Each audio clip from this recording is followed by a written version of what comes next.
dans le cadre de l'appel à projet Animaux en ville. Madame Simonet est la première intervenante.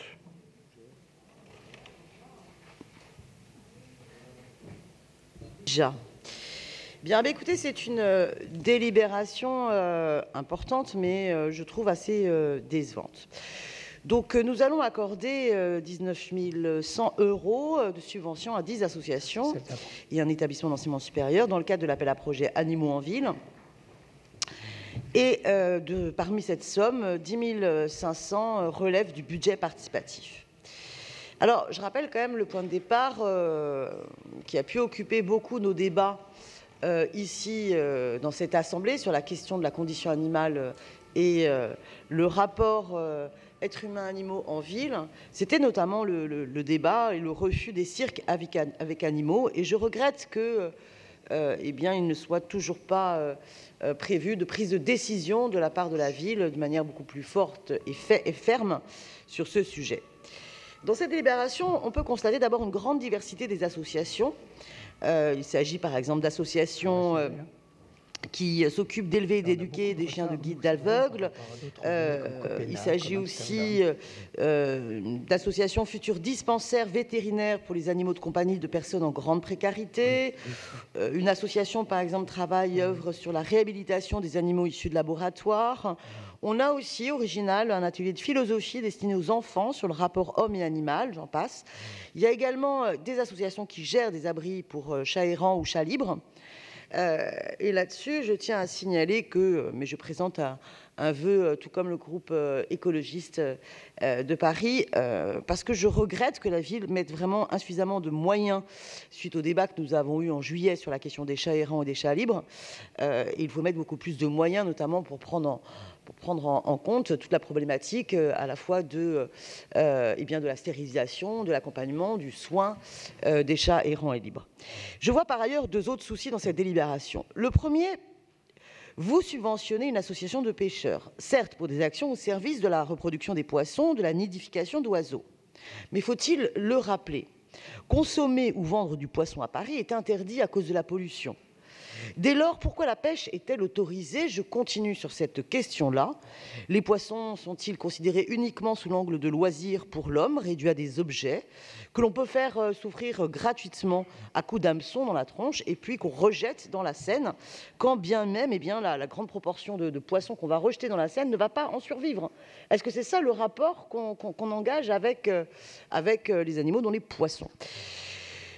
Vous êtes par ailleurs, comme moi, régulièrement sollicité et informé par des photos qui montrent que les associations de pêcheurs, si certains pêcheurs sont très attachés au respect de l'environnement et ont pu être par exemple des lanceurs d'alerte, je pense notamment du côté de Nanterre, quand l'entreprise Vinci, nous avions appris, avait pollué pendant plus d'1 an la Seine en rejetant du béton à même le Fèvre. On a aussi plein de soucis de pêcheurs qui abandonnent leur matériel de pêche avec des conséquences terribles de pollution, mais aussi sur les animaux. Je pense notamment aux canards. Enfin voilà, il y a des associations qui travaillent là-dessus, ça me semble important. Par ailleurs, je regrette que les projets retenus dans cette délibération concernent finalement uniquement des espèces animales aimées. Les chats, les chiens, les oiseaux, les renards, les amphibiens, alors que normalement l'appel à projet portait sur tous les animaux en ville. Et qu'il y a d'autres catégories d'animaux, les animaux liminaires par exemple, qui nécessiteraient de faire un travail sur les représentations sociales, notamment je pense à la question des rats, la question des souris, pour avoir un autre rapport à ces sujets-là. Et hélas, aucun projet n'a été retenu. Pour terminer mon intervention, je souhaiterais en profiter pour savoir où est-ce qu'on en est de la stèle des animaux de guerre.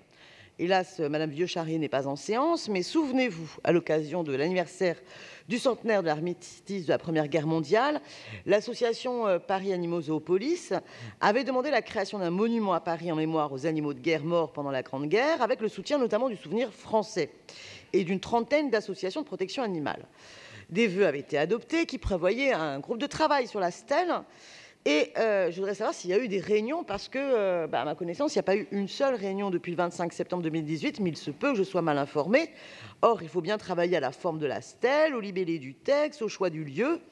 Et est-ce vrai que du fait de ce retard sur ce monument-là, tous les autres projets adoptés en arrondissement aient été bloqués par la mairie de Paris? J'aimerais avoir plus de précisions à ce sujet.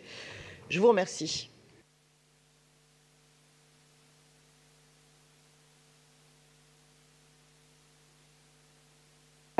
Joël Morel. Jacques Boutot. Je crois que ce sera moi qui me dévoue. Si tu veux, ou Jacques Morel. Madame la maire, chers collègues, je me réjouis de voir traduit en termes budgétaires les questions soulevées par la mission Animaux en ville, animée par Pénélope Comitès, et auxquelles les écologistes ont assidûment participé, que ce soit Joël Morel, David Béliard ou moi-même. Cependant, cette délibération nous pose quelques petites questions. Nous avons déposé un amendement demandant que la ligne budgétaire, concernant la question animale, soit l'objet d'une ligne budgétaire pérenne et spécifique. En effet, le budget participatif me semble ici détourné de sa vocation première, puisqu'il sert à financer des projets initiés directement par les Parisiennes et les Parisiens, et non pas financer des initiatives suscitées et initiées par la municipalité. Les écologistes demandent donc qu'une ligne budgétaire spécifique consacrée à la condition animale, en raison du caractère transversal de ce sujet qui touche à la fois la nature en ville, la propreté, l'urbanisme, l'alimentation, l'éducation, la prise en compte des animaux comme des êtres sensibles, soit inscrite dans notre budget. J'émets aussi quelques doutes sur les fonds attribués à une association parmi les 10 qui nous sont proposés. En effet, je ne pense pas que l'association des pêcheurs soit une association qui concourt à lutter contre la souffrance animale et en particulier contre les poissons qui sont pêchés. Et donc je pense qu'elle n'a rien à faire sur cette ligne budgétaire, même si il est proclamé que cette association va travailler au maintien de la biodiversité.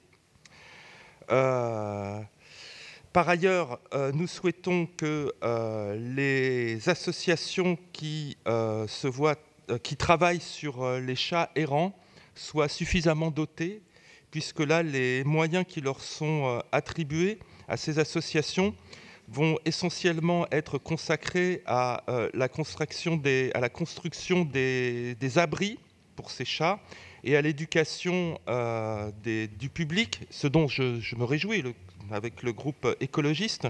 Mais ces projets ne traitent pas d'une politique plus globale et notamment ils ne tiennent pas compte des coûts générés par la stérilisation nécessaire de ces animaux afin qu'ils ne prolifèrent pas et de leur capture ainsi que de leur nourrissage. C'est la raison pour laquelle nous aurions souhaité que ces associations soient mieux dotées. Par ailleurs, les écologistes souhaiteraient je pense que c'est prévu, mais je voudrais insister un petit peu, qu'un suivi et un retour devant le Conseil de Paris soit fait concernant le travail réalisé par ces associations lauréates de l'appel d'offres dont la délibération est l'objet. Je vous remercie pour votre attention et je remercie par avance Pénélope Comitès pour la réponse à ces questions, toutes ces questions. Merci Monsieur Boutot, et pour répondre à ces questions et toutes ces questions, la parole est à Pénélope Comitès. Merci Madame la maire, merci aux intervenants. Donc je vais rapidement répondre à votre question sur votre amendement, Monsieur Bouteau, puisque c'est un amendement budgétaire. Nous sommes au Conseil de Paris de septembre, donc on ne peut pas créer une ligne budgétaire aujourd'hui. Donc c'est pour ça que je vous proposerai de retirer votre amendement et d'avoir effectivement cette discussion au moment du Conseil de Paris. Nous en avions déjà parlé quand j'avais présenté la mission animale, d'avoir effectivement une ligne budgétaire dédiée à ce sujet, comme nous avons effectivement aujourd'hui à la direction des espaces verts une petite équipe qui s'occupe de ces sujets, de même que nous avons des correspondants dans toutes les directions. Vous dire également que nous avons, c'était un appel à projet, hein, c'était pas un appel d'offres, donc ce sont les associations qui ont souhaité, qui ont répondu. Effectivement, il y a eu une sélection, mais nous avons quand même des projets divers, donc je ne partage pas votre réflexion, mais j'ai déjà eu l'occasion de le dire à vous et à Madame Simonet sur la pêche, donc on n'y reviendra pas forcément. Par contre, vous dire, mais on en parlera, je pense, un petit peu plus tard sur la population de chats errants, que nous avons décidé. Alors, effectivement, des associations sont financées dans cet appel à projet pour la construction d'abris à chats, pour le nourrissage, etc., que nous avons décidé de financer, puisque nous avons décidé de financer des associations pour effectivement ces actions. Par contre, concernant la stérilisation, vous dire que la stérilisation aujourd'hui relève au regard du règlement sanitaire de la préfecture de police et que je ne vois pas pourquoi ce serait nous qui devrions payer à la place de la préfecture pour ces actions. J'ai donc par ailleurs, je le dis, écrit à ce sujet au préfet de police qui par ailleurs ne m'a pas répondu de mémoire. Voilà sur ce sujet, et que bien évidemment les associations qui n'ont pas répondu à cet appel à projet peuvent continuer à nous écrire pour avoir des subventions pour ces abris à chats notamment, et le nourrissage, et ce sera traité classiquement comme toutes les associations qui peuvent demander des subventions. Voilà. Après, effectivement, c'est pris sur le budget participatif. On est en fin d'année. J'entends votre demande sur une ligne budgétaire. Votre vœu. Merci. Monsieur Bouteau, le vœu est-il retiré? Oui, il s'agit d'un amendement. D'un amendement, pardon. En plus, Pénélope Comité